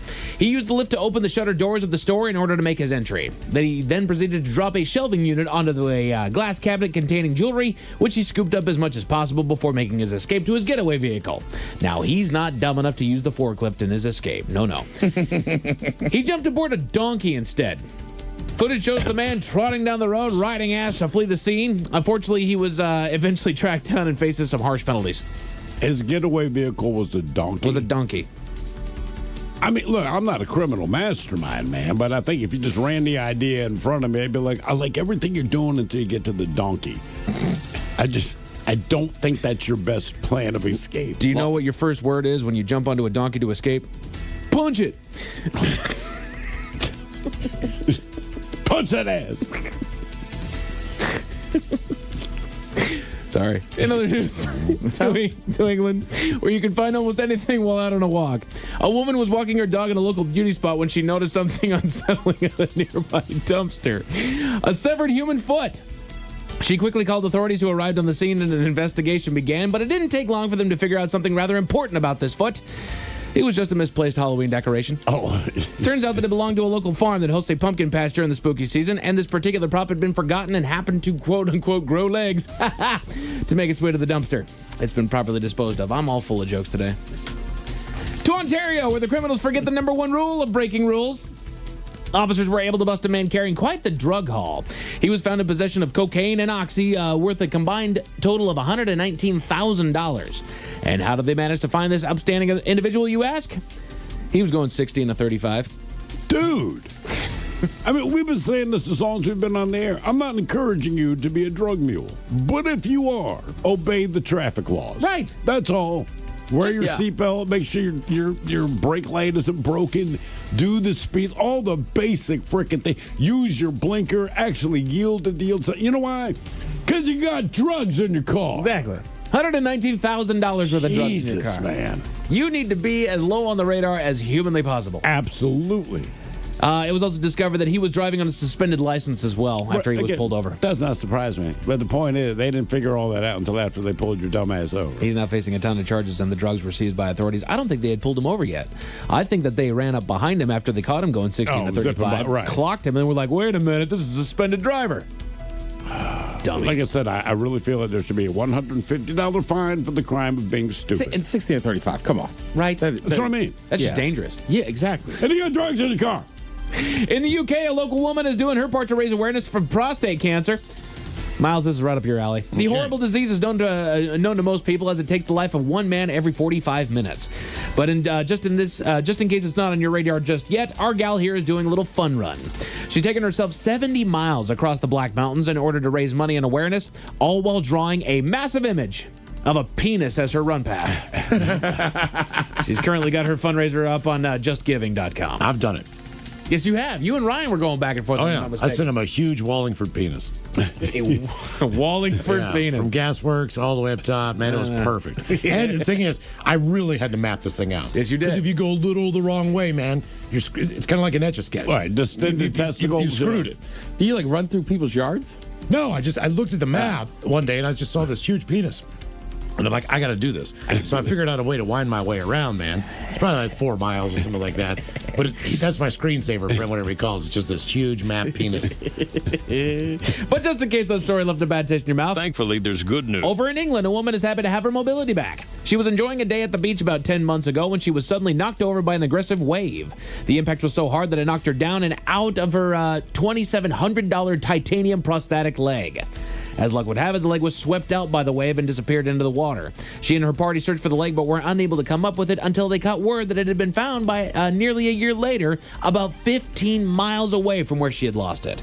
Someone happened upon it and posted a photo to social media where it eventually caught the eye of someone who knew the woman. It's now on the way back to where it belongs. My aunt used to work for the D.C. Metro. And she just said, every time it rains, we just go to Lost and Found because there's always umbrellas. Of course. Right? She's like, Stephen Gregory. I went down to Lost and Found. I grabbed my umbrella. I'm like, all right. She's like, why is there a prosthetic leg there? How do you not know you don't have your leg when you stand up? Right. I said, I don't know. It's one of those things. And that's a great point. I mean, that was the whole thing. How do you not know you don't have it? Right. And you don't remember? It's like once you sat up off the Metro. Once you fell over onto the floor, you go, oh, my leg. Right. Maybe if you had a spare somewhere you could fathom forgetting one, but you're on a bus. This is like they wore it on the train is right. the point. You're on a train. You had to stand up at some point. That's fun. More Olympic coverage on USA and NBC. As far as your men's room sports, you got college hoops on ESPN2, CBS Sports, and FS1, as well as pro basketball over on ESPN. As far as your weather, expecting partly cloudy skies and a low of 37 tonight. Tomorrow should be mostly sunny, with temperatures topping out right around 54. That's it for your headlines with that. Mike Hawk is out. Big thanks to Taryn Daly, Steve Mig stopping by, Jen Mueller. Oh, yeah. All went down the parade and had a blast. Had a good time, too. Great day. See you tomorrow for Big Dummy. Jolene is up in seconds. Yes, indeed. It's all true. But in the meantime, well, we be all about this bitch. So until tomorrow, please do what you do best. And for Aletha's sake, stay beautiful. The Men's Room has been taped before a live studio audience. Wardrobe and makeup provided by Mantastic Limited. This has been a presentation of the Men's Room Radio Network. Oh, man! A Double Flush production.